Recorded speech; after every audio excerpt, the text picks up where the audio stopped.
Kennedy School, and it's my pleasure to welcome you to this forum tonight, which is being co-sponsored by the National Security Program of the school and the Belfer Center for Science and International Affairs.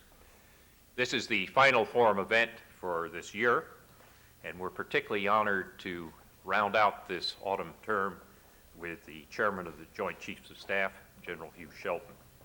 And I say, General Shelton, it's a pleasure to welcome you to our forum, and indeed to welcome you back to the Kennedy School as a graduate of our National International Security Managers Program.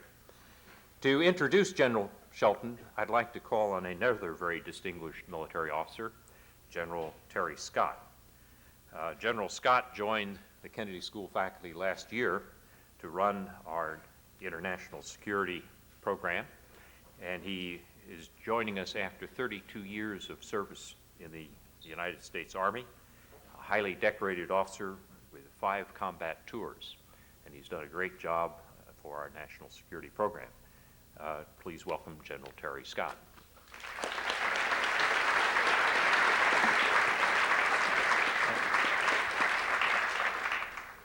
Thanks, Joe. Well, General Shelton asked me to make the introduction mercifully brief, but I think it's important that you know a few things about General Shelton.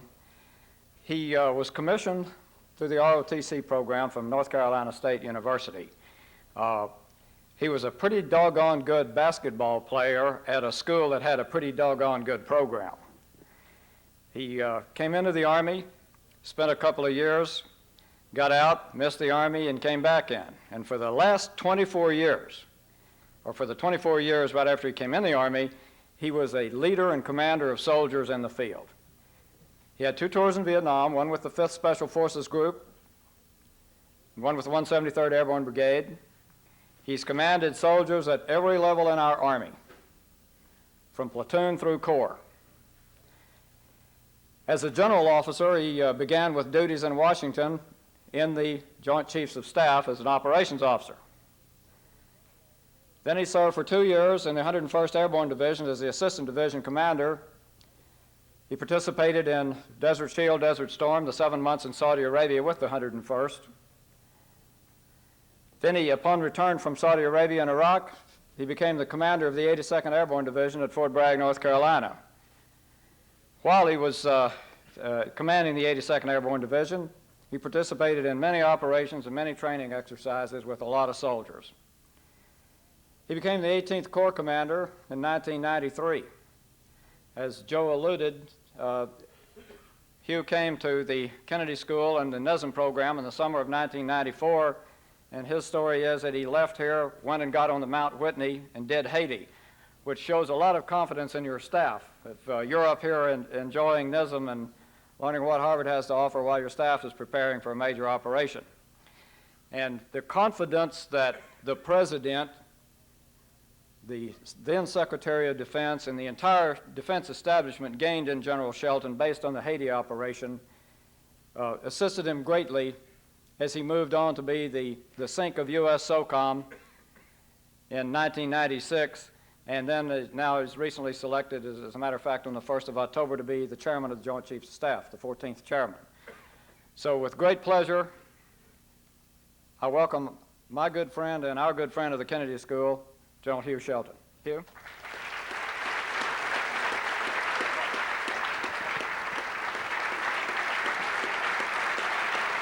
Thanks very much.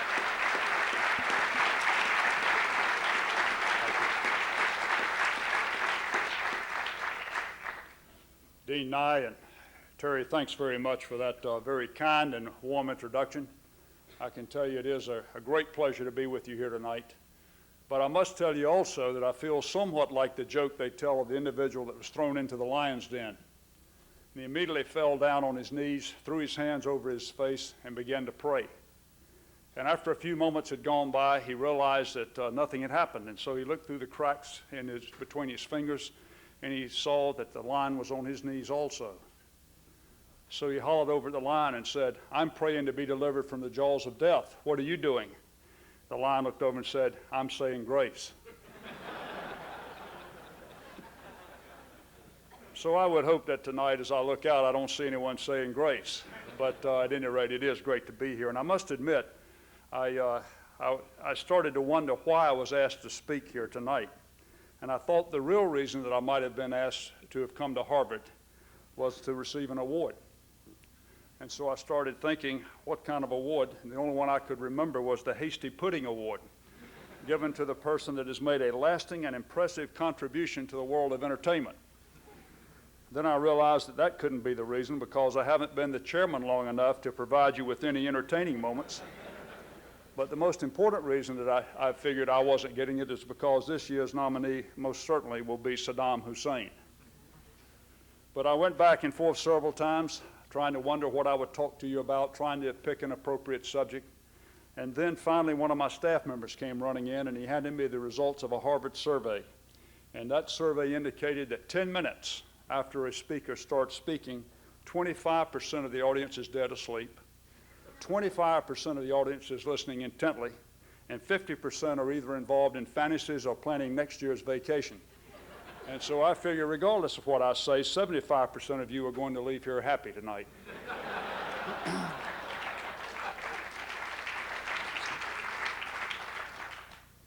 But the title that I chose for my speech tonight is Surviving Peace. I decided on this title after being reminded that this week is the anniversary of the poet John Milton's birth in 1608. It was Milton that said, "Peace hath her victories, no less renowned than war." I think this is an appropriate quote, because as I think back on events of the past century, the decisions that have been made and the actions that have been taken during the interwar periods typically have left our national defense apparatus greatly diminished. We found that this diminishment of our activities has really undermined our credibility regarding our worldwide commitments and has left us ill-prepared to handle major crises. So this evening I want to talk about protecting the victories of peace by heeding the lessons of history and developing a strategy that will address the uncertainties of tomorrow. Now, I must admit, I'm finding it increasingly more difficult to those singing the praises of the new international security environment. This latest siren song lures its listeners with the following choruses. There is no major threat to America, so we should drastically demobilize. The United Nations is capable of solving all the tough issues. And America should tend to business at home and refrain from involvement in external crises. Now, most of this distinguished audience can certainly recognize that the copyright on this sheet of music lists not only the years 1989, but also 1900, 1920, 1946, and 1955 as well.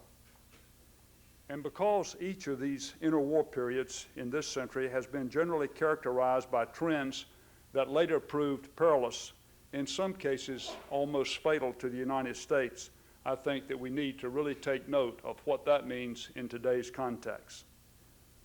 These trends can generally be characterized as the rise of several isms, particular nationalism that eventually led to conflict, the growth of international organizations and agreements purportedly capable of addressing every crisis that might arise, an over-reliance on certain of the ING words, thinking, hoping, praying, wishing, instead of others like planning and resourcing. An increase in all manners of arms control agreements and calls for military demobilization and reform, principally as a byproduct of post-war fatigue, peace movements, and with little apparent thought to long-range considerations.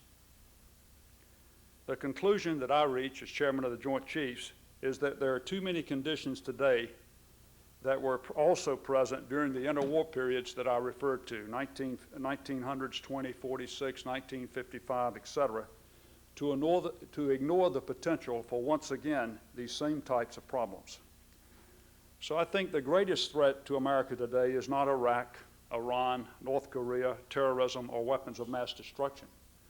It is the potential that we will become too complacent during this time of peace.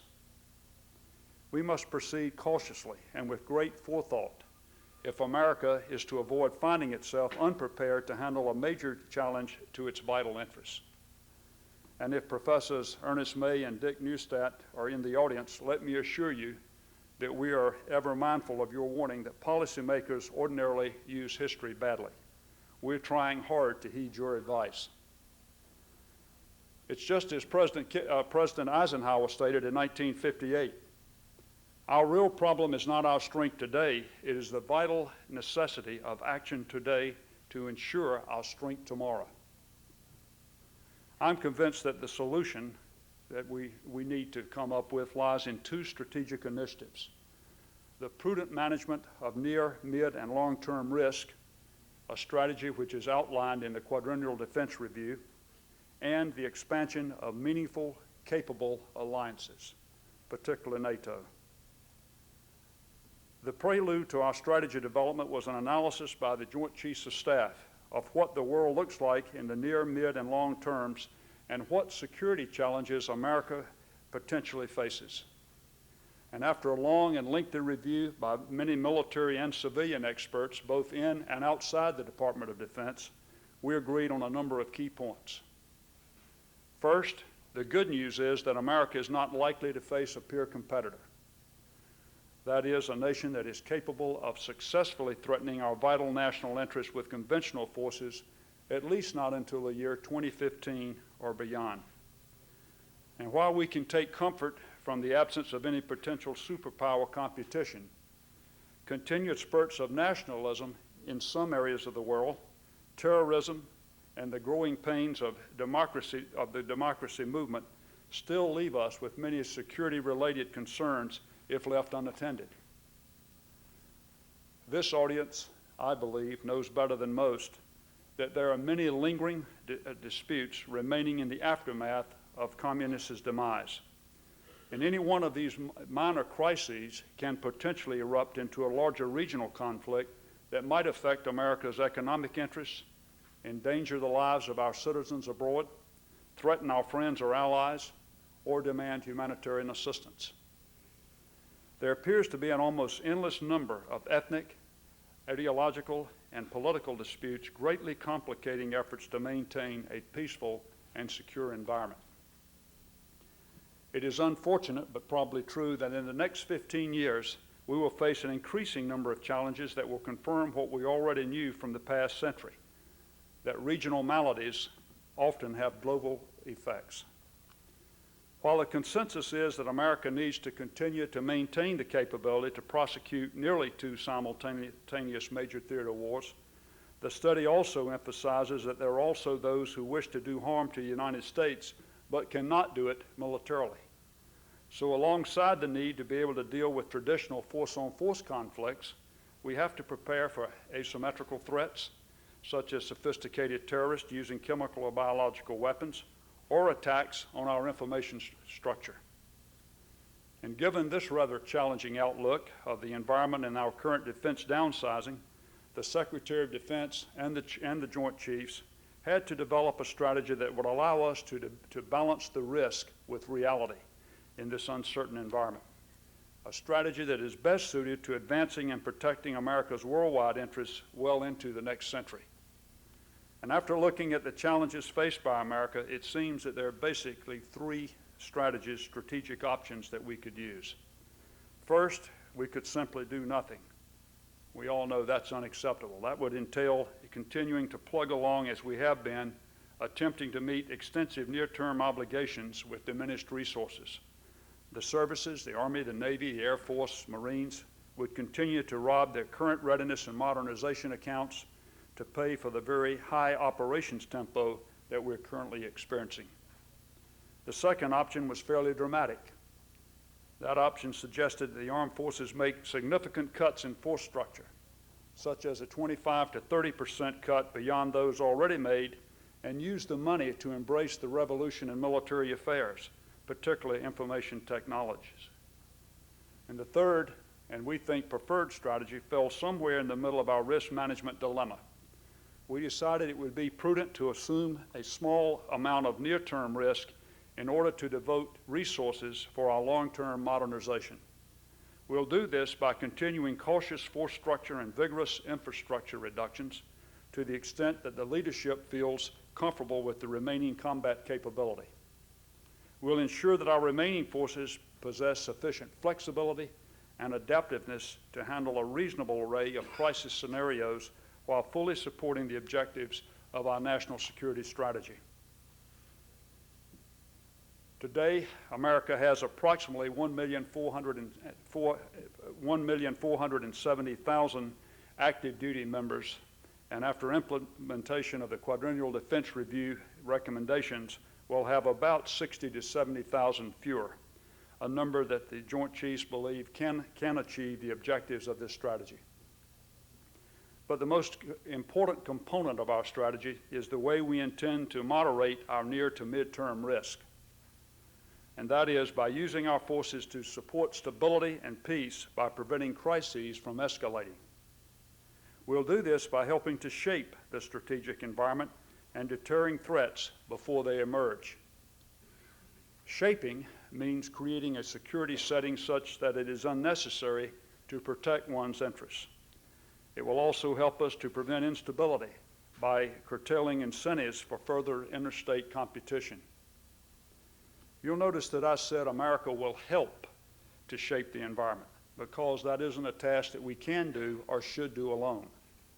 The role of our allies is a major variable in shaping the environment and helping to respond to strategic shifts. So in my judgment, we must not only continue our existing security assistance and foreign training programs, but we must also, and even to a greater extent, develop new security partnerships and build on our major alliances. If time permitted tonight, I could give you a full accounting of all our efforts in the Pacific, Latin America, Southwest Asia, and the Middle East to develop the kind of trust and confidence between forces that is contributing today to that shaping part of the equation. But the Senate is about to embark on a debate over NATO enlargement. So allow me to focus exclusively on the European continent, if you will, where we fought 2 world wars this past century, and where we are laying the cornerstone of our strategic effort. It is all too easy in today's environment, I think, to succumb to the natural tendency to be nearsighted, to focus NATO strategy and resources mainly on the world as we knew it in the Cold War, when our principal security challenges were clear. But in today's world, the threat forecast for both us and our allies is blurry. We must try to focus our strategy and requirements to meet the uncertain challenges that we'll face long term. And from my perspective, stabilizing a part of the world where wars have claimed in excess of 50 million lives this century is a worthwhile endeavor in preparing for uncertainty. Yet the debate over NATO expansion is surprisingly vigorous. The current debate is caged roughly in these terms. Those opposing NATO enlargement claim that the alliance is a relic of the Cold War, whose mission is over, and an alliance which has little relevance to the contemporary world. Enlarging NATO, they assert, will draw new lines in Europe, placing non-members in the difficult position of providing for their own security or seeking alternatives, presumably along the lines of the now defunct Warsaw Pact. Opponents also point to the potential cost, which ranged from a low of $27 billion, according to the State Department, to the Congressional Budget Office's estimate of $60 billion. But perhaps the greatest concern centers on what NATO expansion could potentially do to the U.S.-Russian relationship. And even on this matter, there's, as you know, a wide range of opinion. Proponents of enlargement, and this includes all of the Joint Chiefs, point to the fact that as a bulwark of our successful Cold War strategy, NATO has allowed Europe to enjoy almost 50 years without war, the longest period in history. They suggest that NATO enlargement will not draw new lines in Europe, but erase old lines, and that NATO's openness to membership indicates that new lines have not been drawn. On closer examination of the various cost estimates, the truth is that no one can give a definitive answer because the planning assumptions varied greatly between each study, resulting in a comparison basically of apples and oranges. One study based its estimate on rapidly integrating and modernizing a new member's military force over the course of just a few years. while another planned for gradual improvements over 15 years. And you can see what a difference you would come up in cost if you had those types of variables. This month, of course, NATO completed its own cost estimate based on actual military requirements and not supposition. Costs are now estimated at approximately $1.3 billion over 10 years, compared to the initial Department of Defense estimate of $5 to $6 billion. As for the deterioration of the U.S.-Russian relationship, I would point to the successful establishment of a NATO Russia Permanent Joint Council, agreed to by Foreign Minister Primakov and NATO Secretary General Solano this past May, as a way that we can use to mitigate their concerns. And in Bosnia today, as you know, American soldiers stand alongside Russian paratroopers. We've already proven that former adversaries can work together and achieve peaceful goals through military cooperation. From my perspective, the true success story of the alliance entails much more than the fact that it provides a shield against external attack. We must not forget that the alliance helped knit together a family of nations where democracy has flourished, old quarrels have faded, and economies have prospered. Moreover, NATO's great forte is its political capability to deter crises before they escalate. The nations that aspire to NATO membership likewise are seeking more than just protection.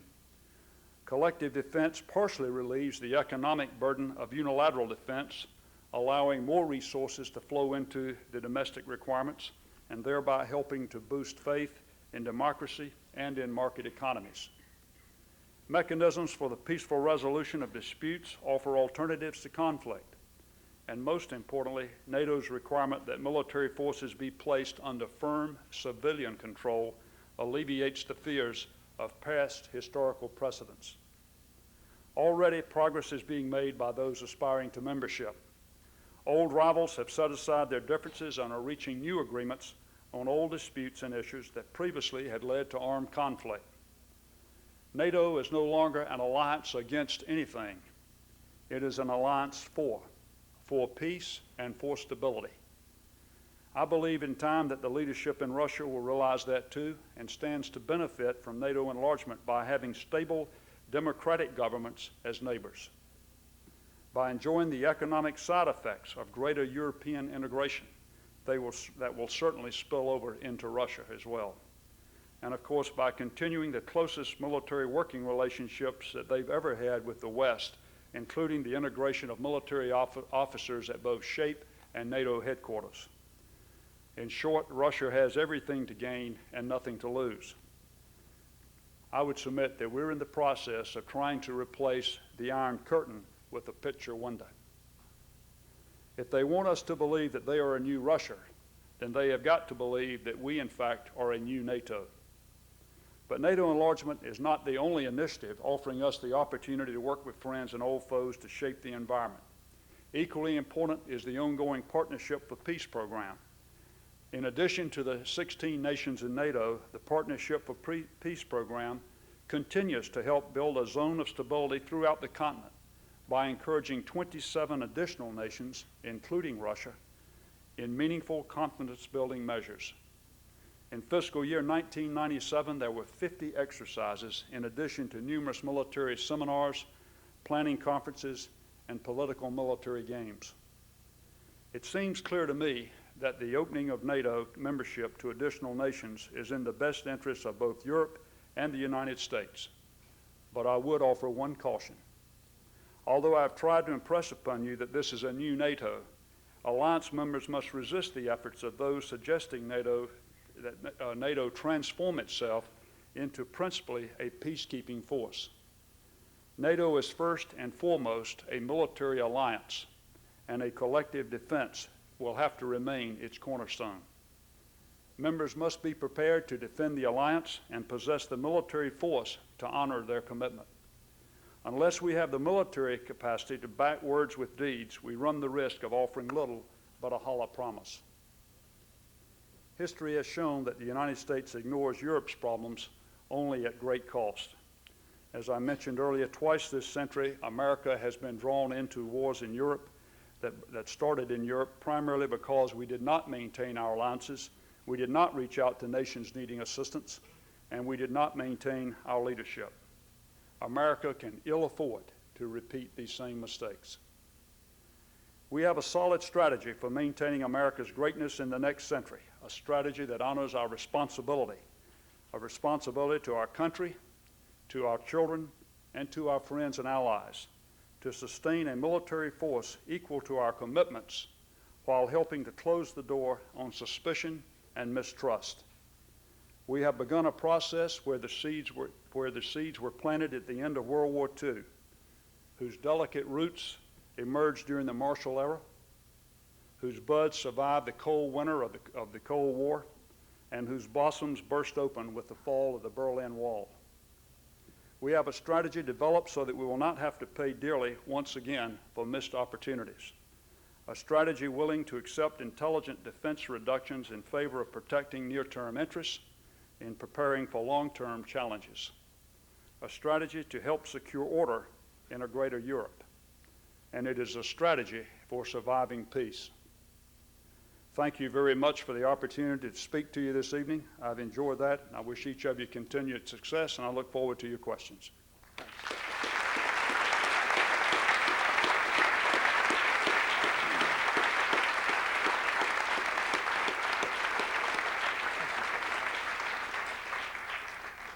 We have 4 microphones, 2 in the balcony, 2 on the floor here, and questions means questions, not speeches. Brief, to the point, with a question mark at the end, and they come 1 per customer. And I'd like to have your initial questions at each mic from a Harvard student, if possible. Yes. Identify yourself also, please. Thank you. Good evening. My name is Will Monahan. I'm a junior at the college. The U.S. Armed Forces have taken on new missions following the Cold War, including policing no-fly zones and keeping the peace in Bosnia. Has this shift and current, loss of training for more combat missions or more combat-like missions eroded our ability if and when we do need to fight a war? Thank you. The thing that myself, the Joint Chiefs, and all the leaders in our armed forces are most aware of is that the reason that we have an armed forces, Army, Navy, Air Force, Marines, is to fight and win the nation's wars when called upon. And it is a delicate balance that we have to achieve to ensure that, on one hand, as we engage in shaping in peace engagement, in peace enforcement, that we do not allow our combat skills to erode to a level that we are not capable of fighting and winning. That requires careful balance, as I indicated. There are certain areas in which actually a peacetime engagement, as you mentioned, such as in enforcing no-fly zones or in Bosnia, particularly in our combat service support and our combat support elements, is actually enhanced to carrying out their wartime functions. In others where over a period of time, such as an armored division operating in Bosnia, that their warfighting skills may erode, then we have a very intense program when we bring them out and we rotate them periodically, bring them out, they go back into a training program to recapture their warfighting skills. So that possibility exists. It's something we monitor closely because we realize the seriousness of the implication. Thanks. Sir Al Faber, National Security Fellow here at the Kennedy School. Given America's reluctance to sign the international ban on landmines, can you explain to us what every American really needs to understand about this fundamental issue so that we understand America's position? Thank you.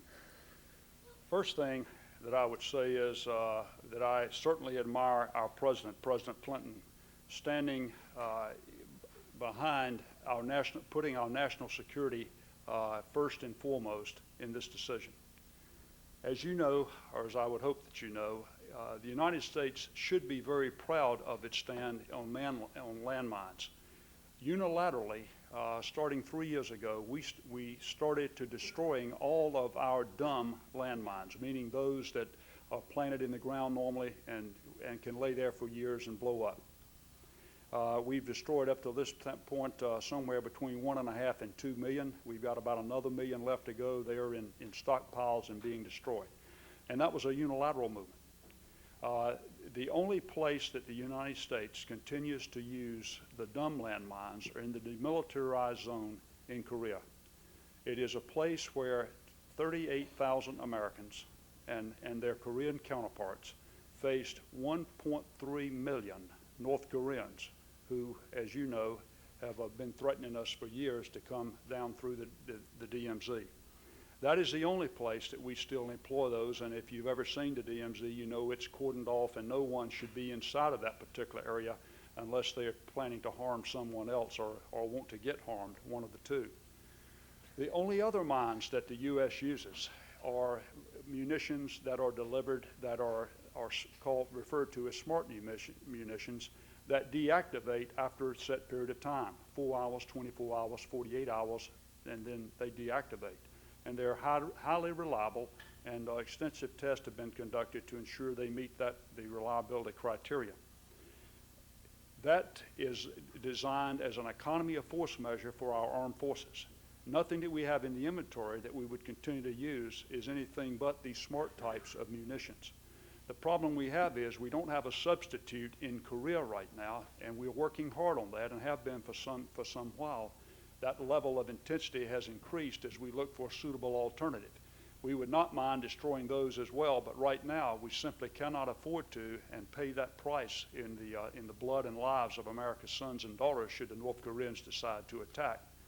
As soon as we have a suitable alternative, those too would be destroyed.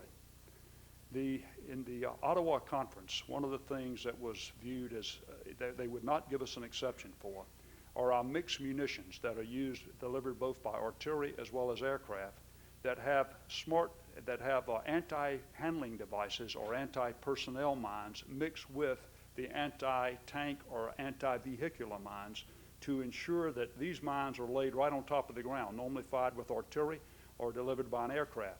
They are big mines that lay on the ground, and if a vehicle or a tank runs over it, then it would stop them. In order to keep a potential adversary from running up and moving that out of the way and just driving right on through, they are interspersed with these self-deactivating anti-personnel mines, so that after a certain period of time, both the tank mine and the anti-personnel mine deactivate. And so we're working hard, but it was a very courageous act by President Clinton to hold fast in the interest of national security, but in our opinion, he very clearly made the right decision. Hi, my name is Lee Hampton. I'm a freshman at the college from Nashville, Tennessee. As a Green Beret who served in Vietnam as an advisor to Montagnard tribesmen, what's your opinion of current U.S.-Vietnamese relations, particularly in regard to issues such as finding the remains of dead servicemen and U.S. treatment of Vietnamese servicemen like the Vietnamese Special Forces who were kind of left to rot for a couple of years in North Vietnam? Well, first of all, I am delighted to see that we are normalizing our relations with Vietnam. We, of course, as you know, have Ambassador Peterson that has recently gone in there, so our relations are going back to normal, and I think that's the right move. We obviously have still got a long way to go, as we do with many other nations in the world, particularly those with whom we had a decided difference of opinion or difference in policy over the years. But that's coming, and I think we'll continue to develop as we continue to work it. First of all, when you talk about the way they treated their special forces, I don't think this was public knowledge, i.e. certainly being in Special Forces, I was not aware of the fact that they may have had some teams, and I'm not sure they did, but that's what I'm reading now, that they put into North Vietnam, which they never contacted or did not know where they were. And of course, we have a policy that says we do everything within our power to try to bring back each of our servicemen, dead or alive, recover the remains. So I can't comment more on that. You had one other part of the question, and what was that? I lost it. Okay. I remember reading in an article a few 2 years ago about some Vietnamese as an ARVN special forces were captured by sent into North Vietnam by the United States, and this basically the United States denied they existed. And then when they asked for pensions, I think it was 2 years ago, the U.S. finally paid for it, finally paid them for their back pay. So I was wondering what you thought about that. Well, I think that I was involved, and I think the United States made the correct decision on a very similar case with the Nungs, the ethnic group from out of China that fought alongside of U.S. Special Forces, worked with us. and then kind of became a forgotten group for a good number of years. And as you probably read also, we just brought a large group of them in out of that had been held, I believe, in Hong Kong in a repatriation facility, and we're getting ready to be sent back into their country. We brought them back. I supported that, got involved with that effort because it was the right thing to do, because they had been very allies who fought right along beside of us and really were great warriors. I would feel the same thing for any other group that we could clearly define as having worked with the U.S. forces during that era. We should try to take care of. Thank you. Hello, my name is Daniel Rosenberg. Do you foresee the U.S. military and NATO taking a more active role in preventing genocide? And if so, what kind of operations could you foresee?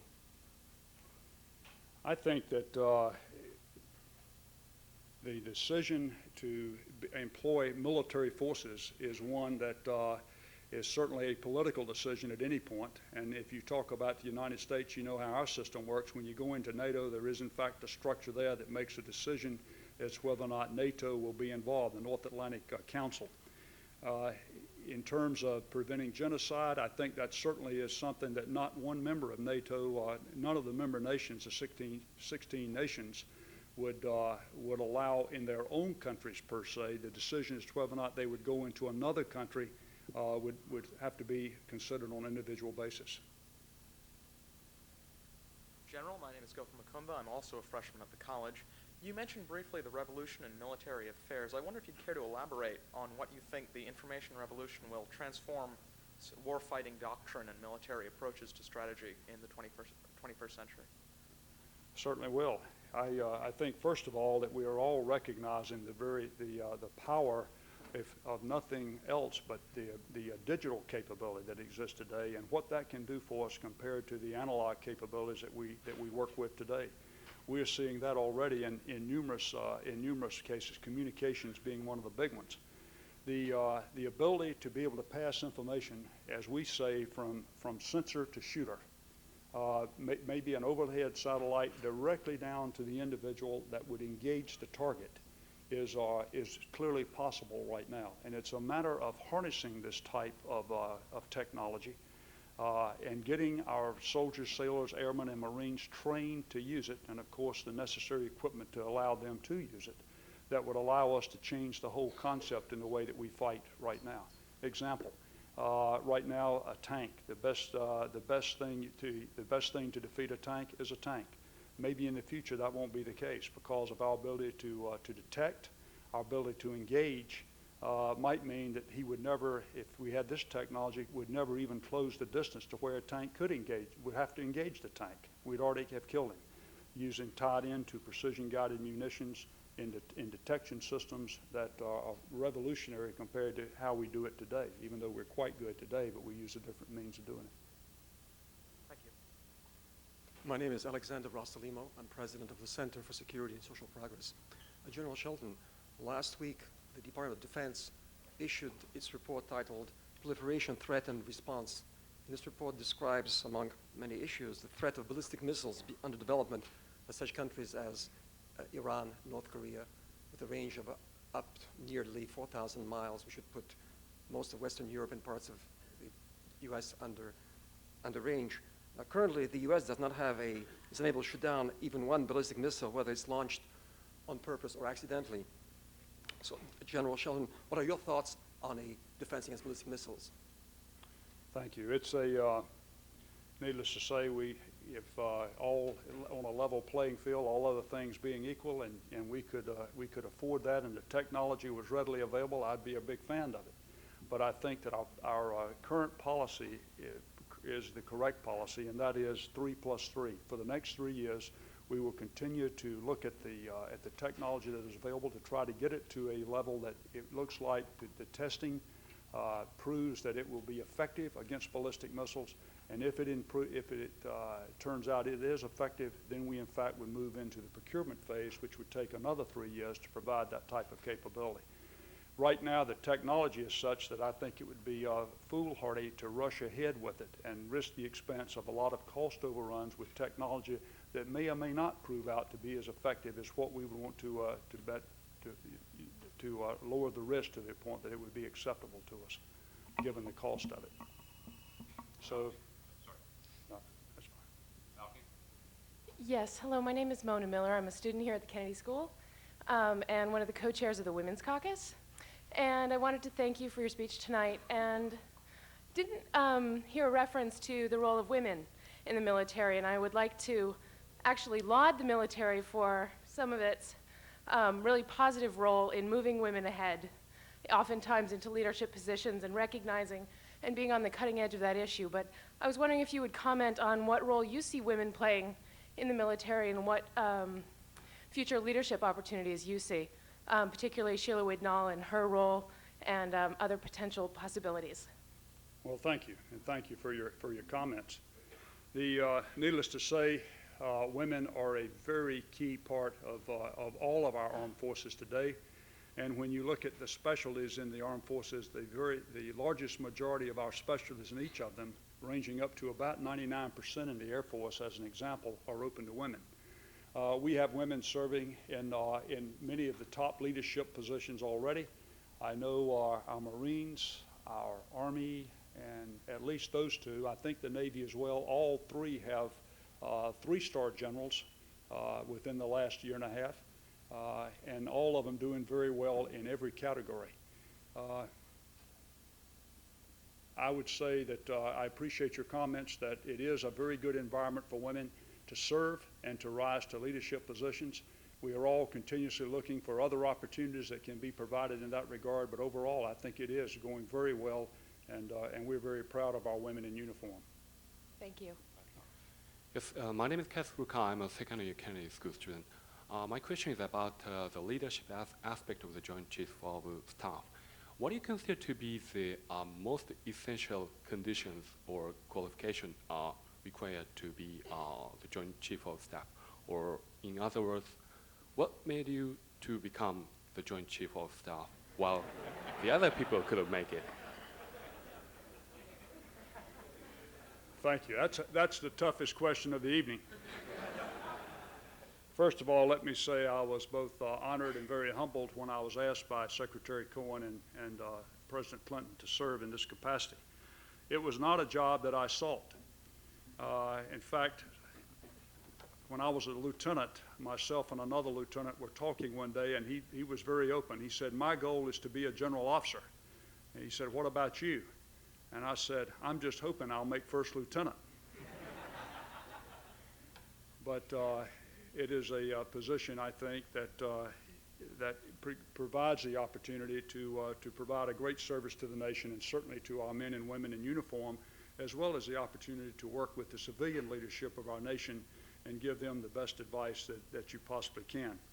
I would say first and foremost that you need individuals who are well schooled in the trade of our business, those who have had leadership positions, that have served in combat, if that has been during a period of combat, have experienced that, and also there are the professional development that goes with our schooling system, the ones that send you through the various command and staff colleges, war colleges, gives you an opportunity to come to an institution like this, and really helps build you in character and helps certainly build your professional knowledge. And then finally, if you've had a few assignments in the Washington arena to learn how the interagency works, how the staff process works in Washington, that certainly helps. But first and foremost, I think you need to have the requisite skills required of the particular service from which you come. Sir, my name is Aaron Friedman. I'm a first-year student at the law school. Do the Joint Chiefs still believe that retention of from a military point of view, that retention of the high ground in the West Bank overlooking the Jordan River is necessary for Israel's defense? Thank you. That is currently a subject of discussion in Israel. It has been between our Secretary of State and Netanyahu and Arafat. The group has had a big discussion on that, and we have been currently looking at the strategic plans that have been made for a possible Mideast peace agreement that involves the West Bank, and I think that's something that we'll eventually come to grips with, maybe sooner rather than later. I'm optimistic. Thanks. Good evening, General. Kevin Johnson, National Security Program at Harvard. Much has been written recently about a developing rift between professional military folks and civilian Americans. Your predecessor, General Shalikashvili, as well as Congressman Skelton, have called upon the military to address this problem. As the chairman, what plans do you have to improve civil-military relations? Okay, thanks. Well, first of all, I would tell you up front, I've always felt that was a very important part of our job, not only in our interface with our civilian leadership at whatever level you were serving, but particularly in the general officer ranks, but also out in the local communities, being involved in the local community, supporting local community programs, and have always tried to do that. I know as General Scott and I both were doing when we served together, most recently at Fort Bragg, North Carolina. And so the plan right now is to continue to encourage our military to get involved, number one, in the local areas. It's not unlike if you live in a concern in a foreign area where the local people never get to know you. If you stay on a military installation and don't go out and participate in local events and participate in teaching Sunday school or coaching Little League teams and things of that type, your civilian neighbors never get to know you either. And so consequently, there's a certain stereotype that you need to break down in terms of the military-civilian relationship. So I think we need to continue to do that. Secondly, encouraging our general officers and our senior officers, not necessarily generals or flag officers, to get out and get on the circuit, go out and talk to the American public about what we're doing, why we're doing it, what the strategy is, and where we're headed. And anything else of that nature that we could do. I think it's very important. Congressman Skelton and I have had a couple of conversations on this, and I think he's dead on the money. With the loss of the draft, I think we've got to be very concerned that one of the principles of this nation that we are always preaching to our friends around the world is the interface between the civilian and the military in America and the civilian control over the military, and I think that we need to work that hard in this country to ensure that nothing ever creeps in that separates the two. Yes, hello, my name is Brian Silverman. I'm a first year at the Kennedy School. And keeping with that civilian control of the military, I'm wondering if you could comment on the military's policy on controlling the press within military operations such as Grenada, Panama, and certainly Iraq, and see how the policy of handling and dealing with the press may be more open, more closed in what you think it would be the proper role of the military to control. Okay, thank you. Well, I am a big fan of trying to cooperate with the press and providing opportunities for the press, and I think the press serves this nation very well. Let me say that I learned a great lesson from Operation Uphold Democracy in Haiti. About 2 days before the operation was to take place, which as you know now in retrospect, and literally could have read about in the Washington Post even weeks ahead of time, that was originally planned as an airborne entry. Very critical in the operational security area, particularly at the tactical level, the date and the time of the drop. That is a surprise, that you not have people waiting for you upon arrival. I mean, that could be catastrophic. And so you try to maintain that security. So we're always trying to balance at what point can we talk about the operation and what has to remain a secret. Well, I had about 150 reporters that came to Fort Bragg 2 days before the operation, and I was told to brief them in detail on the plan to include the most secretive parts of everything. And I was literally sweating profusely as I stood before them because I could see me on the front page of the Washington Post having blown this whole thing. But to their credit, not one leak for 2 days, and that was quite a feat, I thought. So that went very well. So I believe that if we cooperate with them, i.e. bring them in early and keep them on board, that they perform a great service to the American people and to our armed forces. What I would have to disagree with is them having knowledge of things that we would call classified that are critical to the success of the operation, that if the other side knew it, it might result in the loss of American lives. And so that's a balance that we're always up against. Good evening, General. My name is Jim Nickerson. I attended a seminar here last year on complex humanitarian emergencies, international responding, and my question is related to if you could just comment on the unique capability and role the U.S. military can play in responding to international emergencies, and in particular, the role NATO could play, and further expansion of U.S. policy in that area. Okay, thank you. Well, first of all, I think that our armed forces and our brothers in NATO's armed forces have several things going for them that help when it comes to either natural disasters, humanitarian assistance, and that is, number one, they're organized, they're trained, and they're equipped to respond to these types of missions. They have the capability to move rapidly using their organic aircraft to carry the types of equipment that you need. Normally, if it's a really bad scene, you need communications, you need the basic necessities of life, such as rations and water, food and water, things of that type, and we have to be prepared to go in an environment and operate under combat conditions, and that's exactly what that equates to in many cases. And I'll use as an example Hurricane Andrew. When we arrived on the scene there, it looked like a nuclear weapon had gone off. It was one of the most horrific scenes I've ever seen. People were without anything, the basics. They were still trapped in their houses. We have communications. We've got the water, the rations, the capability to restore some semblance of life, if you will, or some life support systems. And so that's what they bring. And we can use them for that purpose, as we did in Miami. That provides a great capability. Yes, sir. My name is Ryan McCormick. I'm a graduate student at the School of Education, studying military education and return to the U.S. Merchant Marine Academy next fall to be an instructor. Tonight you've spoken about mobilization of forces. You've talked about reduction of forces. You've talked about all the services. Something that wasn't addressed but is very important is the logistics involved. You're talking about closing bases, reduction of amount of ships in the Navy, yet things still have to be moved. Now, during the Gulf War, for the first time in our history, we had to use foreign vessels to ship American military cargo over to the Gulf. The President has realized that. He's put in a Maritime Reform Act, and we have just under 50 ships now which are being subsidized. However, in the time since the Gulf War, we've lost more than 50 ships in the American merchant fleet, losing companies such as American President Line, some of the big companies that have been around for many years that are no longer a part of the American maritime tradition. This has to be a concern for you. What do we do about it? Well, if we can't get it might the stuff help to over say there. it was an item of discussion in the Pentagon yesterday, as a matter of fact.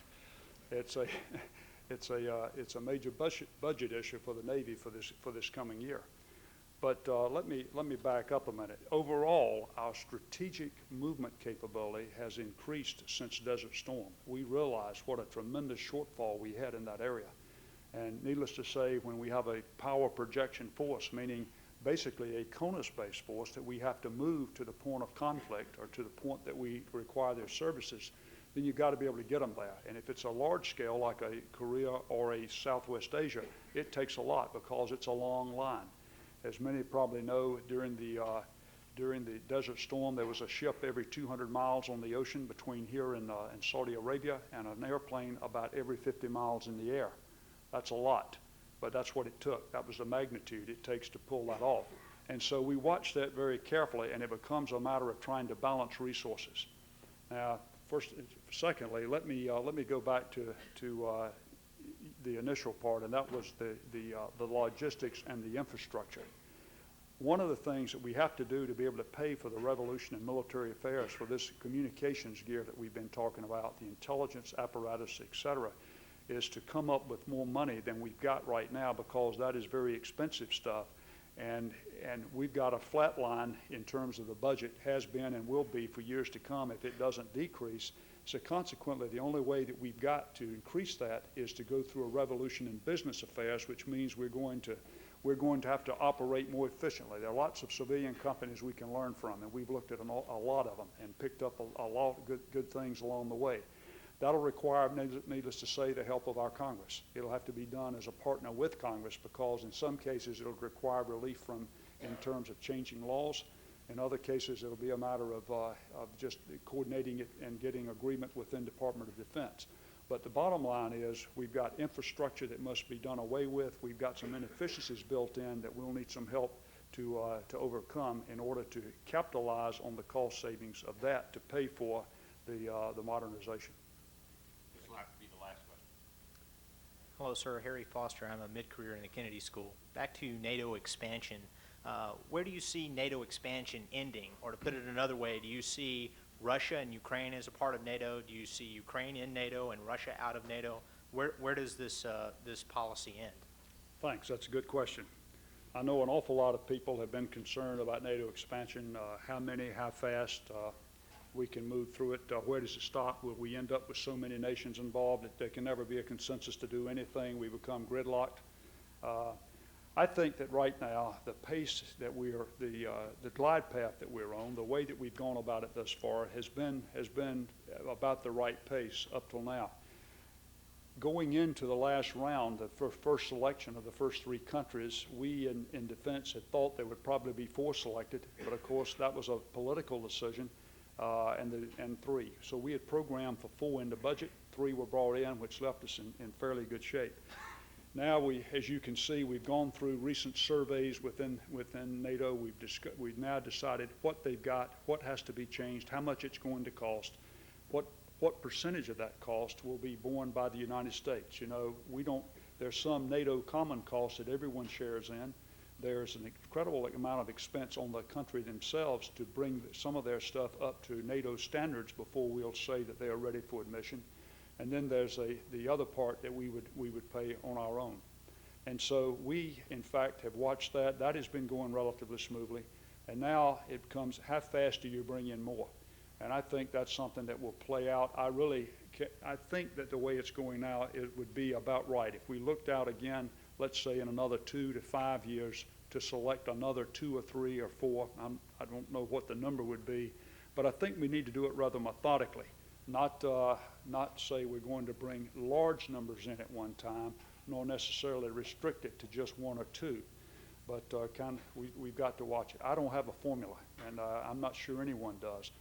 I think that one of the things we need to be wary of, I talked to another group earlier today, is that we don't try to move so fast that we upset the balance, that we upset the Russians to the point that they feel like that we're trying to make some big run on all of these countries. I think that as we bring in our new partners, and through this Partnership for Peace program, which includes Russia, that gets us all involved, and they get a chance to see what NATO really stands for, not what in their mind it stood for over a period of years when it was Warsaw versus NATO, and they see the goodness associated with NATO, then I think there will be less reluctance on the Russians to support the expansion than it is right now. And I think only time is going to make that difference. Thank you very much. Please join me in thanking General Shelton for a splendid evening. We look forward to seeing you at dinner in half an hour or so. We've got a smaller group there. Yeah, let's go out this way. One guy I'd like to meet right here. This is the man from Russia.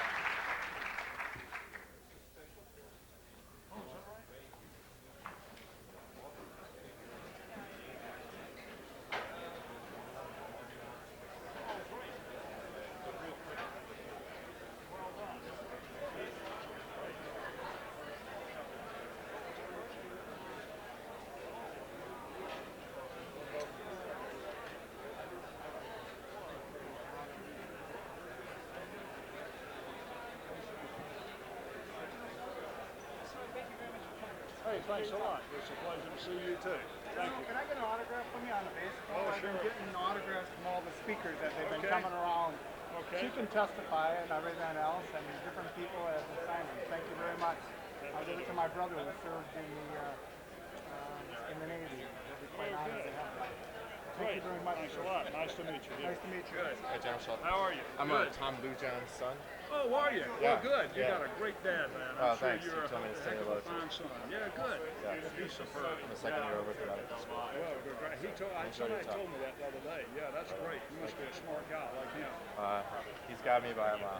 Thank you, sir. Thanks. Let me introduce you to somebody. Let me introduce you to somebody. I want you to take a look at his nose.